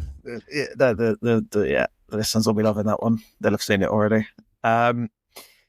Frankenstein, Guillermo del Toro's adaptation of Mary Shelley's iconic gothic horror, science fiction, proto-science fiction, proto-style science fiction novel, Frankenstein. The modern Prometheus. So I think everyone knows the story of Frankenstein. I don't need to belabor the plot. It's a lad on a bed, electricity. Mad scientist fella, brings... Here's a flesh. That one. No Igor in this one, unfortunately. It's a big screen adaptation. I don't think I've ever actually seen like a full-on adaptation of Frankenstein. Like I know the story just from... I've often seen young Frankenstein. Yeah, same here, which I don't think doesn't count. Hugely faithful to the original material. This was Del Toro. It seems like a perfect match. Him and Frankenstein. Stars Oscar Isaac as the scientist, Jacob Elordi, the freakishly tall Australian man, the Kyle Fletcher of Hollywood, as the monster, Mia Goth. As the love interest, and Christoph Waltz as the mysterious benefactor who's paying for all of this research. So it is on Netflix now, but we wanted to see it on the big screen because we'd heard good things. So we did go to the cinema last night to see it. I thought it was really, really enjoyable. It's not horror. It's much more gothic than it is horror, right? It's quite funny at times. Like Oscar Isaac really kind of comes it up. He's sort of playing it almost like a rock star kind of thing. Like he's not a mad scientist as much as he is a sort of tortured artist kind of character. But I love Oscar Isaac, and I think he's really, really good. I think Mia Goth's great, and even I'm a big fan of Jacob Elordi of what I've seen of him before, but I actually think he was a really interesting portrayal here as the monster. It does.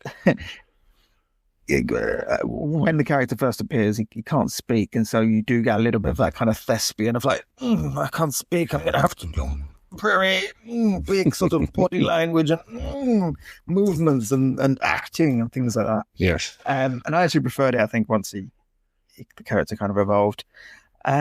Christoph Waltz very good. I love the look of it. Was beautiful. Kind of wonderful sets. Wonderful kind of tangible feeling locations. Again, you kind of know where the story's going generally, but I think they did actually do quite a nice. There's a twist on it because I've never read the novel, but the way it was framed gave it a lot more suspense than you would from just knowing the basic story of Frankenstein. So that was really, really enjoyable. Lots of really good kind of turns. Charles Dance pops up in it. David Bradley as well. Wow. And Chris Finch is in it as well. Ralph Ineson. It was really good. I would definitely give it a big recommendation. I can't think of too many weaknesses. I mean, there are maybe bits of it that feel a bit trying in terms of the theme. I did really feel for the characters though, so it's not that it didn't work, but there are bits where maybe the theme is a bit on the nose, a bit too obvious. Some of the iconography as well. Like there's literally a bit where he lifts the creature before he becomes the creature, he's sort of lifting this corpse into place with his arms splayed out in a crucifix fashion. It's like, man, what are you trying to tell us here, Guillermo? Some kind of Jesus? And then the only other disappointment is there's a lot of like CGI animals in it. Some deer and some wolves. Took me back to Gladiator 2 with the CGI baboons.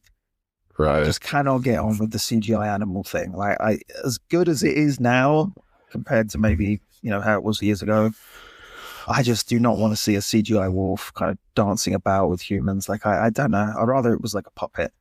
Honestly, just use like puppetry or just kind of hide it. Use it, make it, set it in the dark so you can't really see the animal and just hide it. I'm not on board at all with any kind of CGI animals. But that was the only thing I would criticize. Other than that, very enjoyable film. Yeah, you can't really criticize Del Toro too much because when you mess with the bull, you'll get burns. Yeah, I'm interested to check it out as well. Did you see Nosferatu this year? No, I didn't. Yeah, I wonder how it compared to that, two kind of modern adaptations of old horror icons. Nosferatu, very good, worth checking out. We need a Wolfman to complete the trilogy. Did a Wolfman just like last year, didn't they? Oh, I didn't see that. It was 2025 Wolfman. Yeah. Who is in it? By Lee Whannell, the Saw guy. Did a Wolfman. Apparently it was a big pile of shite. Yeah. No. Shame. So what have you seen, Paul? I have seen also a big stiff dummy. It's Dwayne Johnson in The Smashing Machine. You that's not Frankenstein who says that anyway. That's Lurch. Much of muchness. So The Smashing Machine is the new Benny Safdie movie. I think if I'm looking at the box office, let me calculate. I think I'm the 17th person who's seen the movie since it's come out. Absolute box office floppo. Stars The Rock as a UFC MMA early day pioneer of sorts, Mark Kerr, and based on a HBO documentary of the early 2000s, based on him and his career. So, I mean, most of the talk of this movie coming out is that, my God, The Rock has finally shed his Sly Stallone filmography of I'm just a guy who makes action movies to send the folks home happy, and he's actually going to do some actual acting this time, which to his credit he does, and it's, I would say, by far his best performance in a movie. Not kind of consistently though, because I would say a good 50% of the movie you're going to be watching Dwayne Johnson with his kind of prosthetics on his face to make him look different. But he's doing, hey, it's happy interview Dwayne Johnson here. Hey, I'm a smiley. Look at them pearly whites. I'm doing a big old smile, and it's Dwayne Johnson doing Dwayne Johnson. So there's parts of the movie where he's very convincing. And you kind of lose yourself because, again, he's got the prosthetics on. You do kind of lose yourself in performance. And then, hey, he's doing Dwayne Johnson gimmick again. And you're, I forgot. It's The Rock. I'm watching The Rock. It does kind of break the immersion somewhat. That's one thing I read was that the character's kind of relentlessly nice. Like, do you ever see any like edge to the characters? Like there's a little bit, because it kind of touches on his addiction problems and drug problems. And so there are some bits where he's getting in fights with the excellent, by the way, Emily Blunt character. Emily Blunt is excellent. The character is a little underwritten. She exists only to nag and argue with the Rock character, which she's like excellent in it, but it does feel a little bit not exactly the meatiest of roles. And so, the character isn't this Derek style, he's so wonderful and kind, and kindness is magic. No, he's a character who has kind of edges. But yeah, to your point, is a lot of the movie is him being smiley, nice Dwayne Johnson. So maybe it feels like the character has too much of that. The other thing that I've seen a lot of people say is like, why make this movie? Mark Kerr as a character to have a film about. He's not really a UFC pioneer in the sense of look at those first 10 UFCs. I don't know if Mark Kerr was on any of those. I know he was involved in the UFC in the early days, but he wasn't a Hoist Gracie or a Ken Shamrock or a Nate Immunity, Joe Maxwell, one of those guys. Like I've never been a UFC fan, but I've never heard of Mark Kerr. Even being in and around like MMA and Stinson Meltzer and Alvarez. I've never heard of him. So yeah. So he was a guy who was around. He did have a kind of a brief success where it's, he seemed like he was going to be, along with Mark Coleman, who was featured in the movie as well. That he might be one of these wrestlers who has a lot of success in our UFC. But it did seem like right as he was about to really reach the main event and have a good stretch there, it kind of all fell apart. And he was fighting in Japan for Pride as well, where he had some success too. But if you look up Mark Kerr, the real Mark Kerr, look up his MMA record, was like, he won his first 11 fights. Yeah, he first appeared in UFC 14. He fought at UFC 14, UFC 15. And that was it. So he only wrestled on 2 UFC shows, So from an American point of view, maybe not actually a huge MMA pioneer. A lot in Pride, and then various. We're already in 2006 where he's like losing most of his fights by then. So I've seen that feedback or that criticism of the movie. I still think the movie's story is interesting. I don't think you necessarily need. Sometimes even when you do make a sports biopic or any kind of biopic about this huge name who's a huge success, I don't know if that's the most interesting story. So I think making a film about maybe someone who was more of a journeyman who had this big potential, then the film is kind of covering his the moments where it seemed like he was maybe going to be the next big thing, and then maybe it didn't work out. That to me is maybe more interesting anyway than it was this massive success. The film is very solid. And I talked about the Dwayne Johnson performance, which is kind of up and down, but the film otherwise is very solid. It's one thing that I questioned though is it's an adaptation, or not really a dramatization of a documentary, and then a lot of the film is shot documentary style. Like, why do that way if there's already a documentary of this story where it's actually a documentary? I thought it was good. Dwayne Johnson, like I said, is good, and Emily Blunt's really good in it. The fight choreography I thought was on the better side of when you see MMA or boxing portrayed in films, which can, again, depending on what film you're watching, can be very hit and miss. But I thought it worked. So yeah, I thought it was pretty good. Certainly on the the top end of Dwayne Johnson's movies, certainly on the top end of his performances.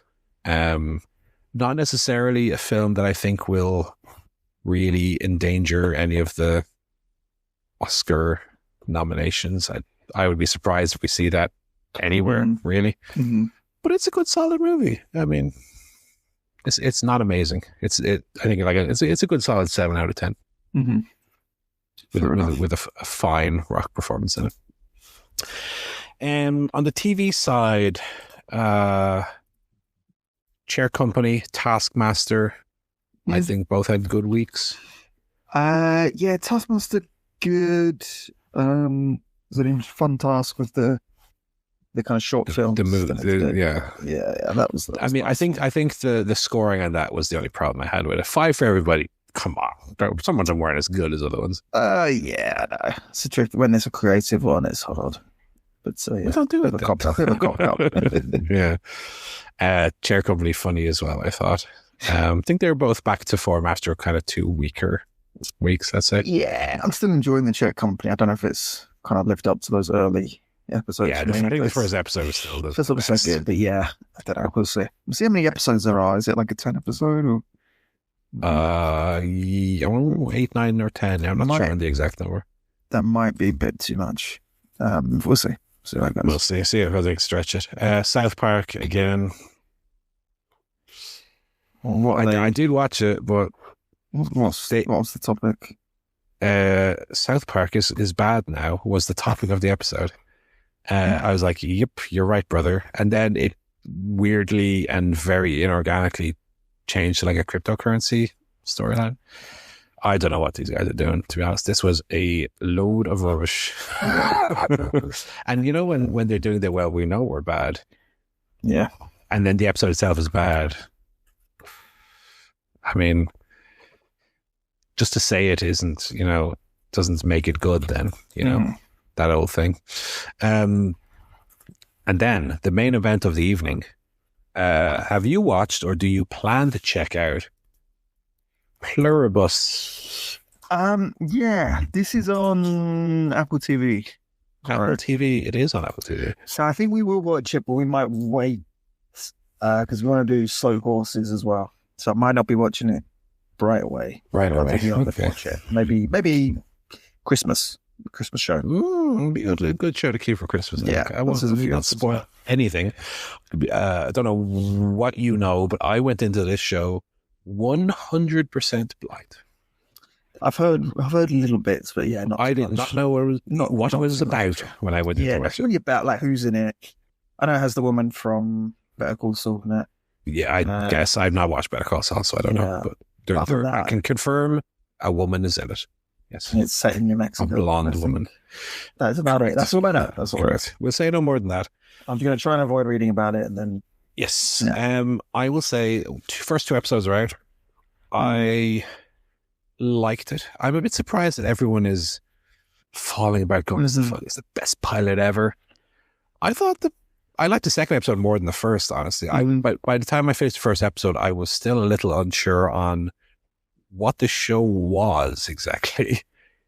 Is it a mystery box show? Is it a show where we kind of know what's going on? It's more about the characters. Is it more of a genre show? Like I enjoyed it, but I didn't exactly fully know the lay of the land, which I guess why they released the 2 episodes at the same time. I think the second episode gives you a much better feel for what the direction of the show will be. And I think as a result, I liked the second episode a lot more.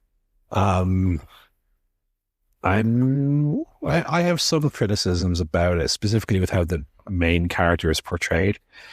Obviously, without getting into specifics, they are, let's say, struggling with a situation. And so the character is written very sarcastic, like constantly eye-rolling and constantly sarcastic, which as a viewer, I find very annoying. But in a logic sense, I get it. The character is struggling with this situation that they're going through. And, a character who's in that situation might very well act in that way. So I can't say it's not realistic or whatever, but it doesn't make it fun to watch. Yeah. But I think the show overall is very good. So let's see. I don't know if I loved Breaking Bad immediately. Certainly season 1 of Better Call Saul was not great enough to the point where I never watched season 2. I know that people say that it gets really good after that, and I will go back. I will watch it. For that first season wasn't very good. No. Let's see how Pluribus goes. It was enjoyable, but it's very different to Breaking Bad and Better Call Saul. We can say that much. Okay, cool. It's not that kind of show. And did you watch anything else? Only notably, there's a documentary. I think last year there was the documentary series on BBC about boy bands. That we watched. Yes, you talked about that, I think, yeah. They did a follow-up this year that was focused on girl bands. So it kind of goes right back sort of the early 90s. Is this a UK or a US thing? No, UK. Okay, good. BBC focused on UK bands, so it features like Eternal, Spice Girls, All Saints, Mystique. It's a 3-parter. It gets into the 2000s and talks about Mystique and the kind of reality era. It's kind of notable exceptions though, because it was very like they have people from each band on to talk about their perspective, but it didn't have anyone from Girls Aloud. And it Saturdays, and I'm like, those are two of they're the biggest ones. Post Spice Girls Aloud certainly were. I think the Saturdays. There's probably a few I'm missing as well, but Little Mix. They did have a little. So I think the main focus of the final episodes was Little Mix. They had Atomic and they had quite a few other Sugar Babes were there, but I do think it was missing something. But again, it was very enjoyable. It was kind of similar to the boy band series in the insights, but obviously giving it from the perspective of like women in pop as well. So there was the angle of kind of empowerment and how it changed over time. When it started, it was very much like men putting together these groups and being like, right, you got to do this, you got to do this. Yeah. And one interesting thing was a lot of pregnancies in these groups. I didn't remember, I forgot kind of how many of them, very young, kind of got pregnant, and that affected obviously like the band. Right. The future of the band. I don't think that happens much now. I don't think like people just don't have kids anymore. I can't think of too many musicians who have had to like pause their career because they've got pregnant. Or maybe because people aren't in bands anymore. So you're a solo artist and you're the only one. Your kids depend on you. But that was kind of an interesting angle. So it was quite good. I don't know if it quite hit as much as the boy band one, but it was a nice counterpart to it. And I think that's a TV for the week. Any video games, music? You want to wrap this up? Talking about DK Bananza. Donkey Kong. Banana. Banana. That which you hear every 10 seconds. Yeah. Playing that game. What does Mario say when he finds the power moon? Let's go. Or have found the moon. Every time you find one in Icon, ooh, banana. Ooh, banana. Ooh, banana. So I'm like, I think I'm about halfway through it. Mm-hmm. It definitely scratches that Odyssey itch a lot. I think the level design is probably better than Odyssey even. Mm-hmm. Big difference is that Donkey Kong doesn't control as fluidly as Mario. That's kind of the key difference between the two games. So the levels are like bigger and better than Odyssey. I think some of the levels are really fantastic, but not big to the point that I was ever like I said at the very beginning. I was a little bit overwhelmed with the size of the levels, but you get very quickly used to it. The map is very good as well for showing you where stuff is, and also, as you're playing and you're punching through mountains and stuff, you're unlocking these treasure chests with maps that show you, oh, one of the bananas is over here. One of the fossils is over here. So in terms of collectibles, you're never stuck really for where that last thing you're missing is. You can find very quickly how to get to it. Like I say, Mario, control-wise, you've got the long jump. You got the triple jump. You got the do a cartwheel jump. You got the cap, jump on the cap. The controls for Odyssey certainly are so fluid. There's so many options that you can kind of combine them together to do all these crazy jumps. And so a lot of the games built around really the old school kind of platforming. This is much more about, there's 4 buttons. One of them is jump. One is punch forward. Then you got punch up and you got punch down. Those are your buttons. And so the game is much more about pure discovery, pure destruction, as opposed to any kind of complicated platforming. So it's kind of, even though it falls in the same ballpark, there are some key differences. But yeah, I mean, all I'm doing is playing through the levels, finding all the bananas, the Banandium gems, finding all the fossils, buying all the clothes. Again, fossils are kind of the equivalent of the purple coins from the Odyssey games. Buying all the clothes, going to the next level, finding everything in the level, going to the next level. So it's very same kind of gameplay loop as Odyssey. Like I said, the levels are really, really big and fun. You also unlock these powers, these like I forgot what they're called, the Bananzas. That's the name of the game, which are the equivalent of, the way Mario can throw his cap at an enemy and become that enemy, and have like, now Mario can fly, or now Mario can do. You have these kind of transformations where you press the 2 trigger buttons on the controller, and now you become Big Monkey or an ostrich or a zebra, and then now you can fly, or now you can run really fast, or now you can punch through stuff even better. And so that's kind of what the game is built around, is the platforming is more to do with those powers. So I just got the ostrich power, so I can now fly, which I wasn't able to do before. Right. But yeah, really good. So I'm 338 bananas in or something, which again, to anyone who beat Odyssey, that'll sound very familiar in terms of numbers. Really, really enjoying it. I mean, like I said, it's very much scratching that itch where, again, the way you go through the level is very similar to the Odyssey thing. You don't necessarily have the Odyssey spaceship go from level to level, but you have, you beat this level, now you go to the next one. And a lot of the levels are the same kind of archetypes. You have the forest level, you have the ice level, you have the whatever level. So yeah, I mean, it's as close, I mean, as we'll get for the time being to Odyssey 2, I guess. It's very, very fun. The music is good, the control as well. So yeah, so I'll probably have it beat in the next month, I would say. Nice. Of course, we do have Galaxy 1 and 2 out, Switch 1. Yes. Do you think you will have a time to play Galaxy 2 at some point? Yeah, separate. I've requested Galaxy 2. It's a little present there. It's been requested. I think you'll have a good time with that, because watching videos of it since it's released. Yeah. Mario Galaxy 2 is the better of the 2 games. It's nice. A good game. And yeah, I mean, I still don't own a Switch 2, and I don't think I will until probably a proper Mario or Zelda comes out.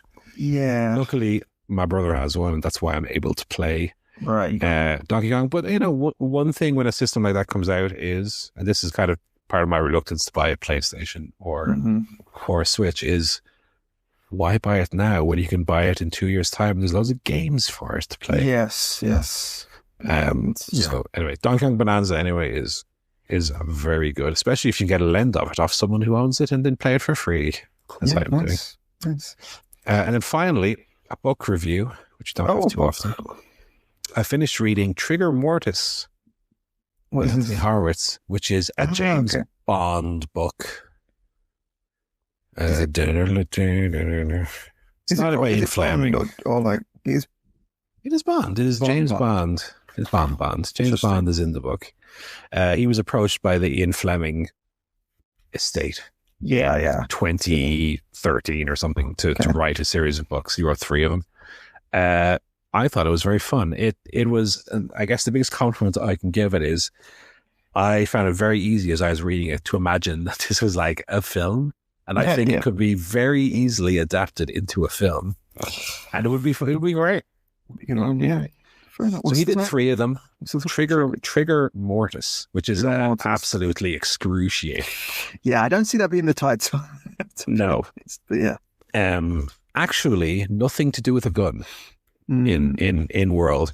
I do think I'll check out his other ones. Because when I was younger, he used to write some kids like spy adventures. That's what I was thinking. Because I was thinking Alex Rider, James Bond Jr. Was it? No. This is James Bond. Yeah. I guess because he wrote these like kid spy books.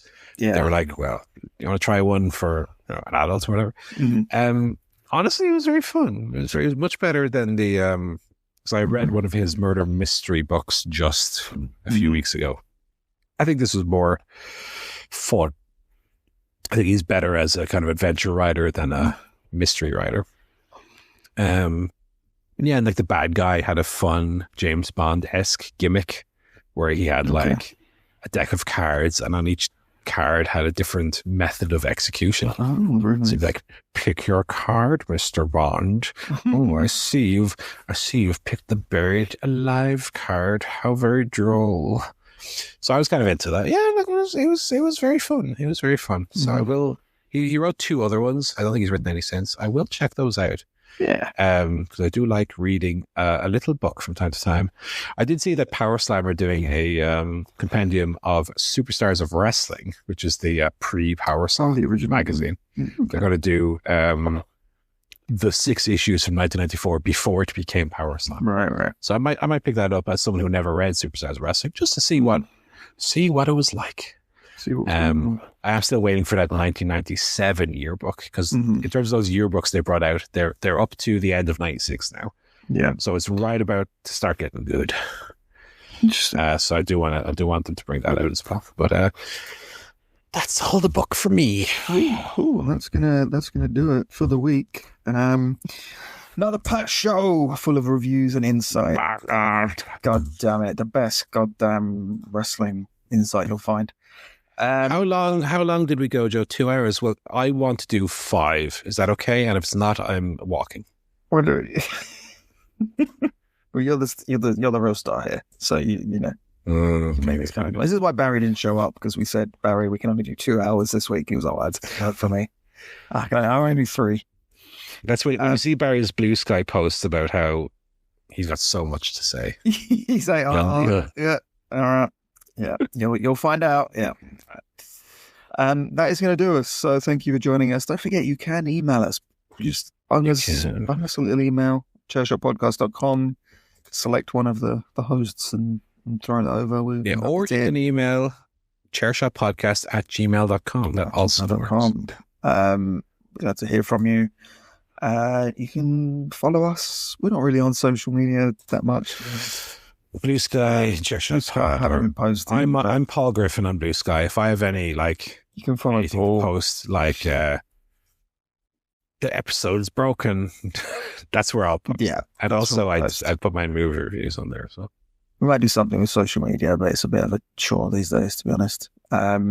Is there no good ones? They haven't come up with a good one yet. Killed Twitter. There's not. Yeah, Blue Sky hasn't got the juice, brother. And yeah. Maybe we'll get on is it Sora, the AI one? We'll just do 8-second videos of Paul wrestling Chris Benoit. Oh my god, I'd beat his ass in AEW.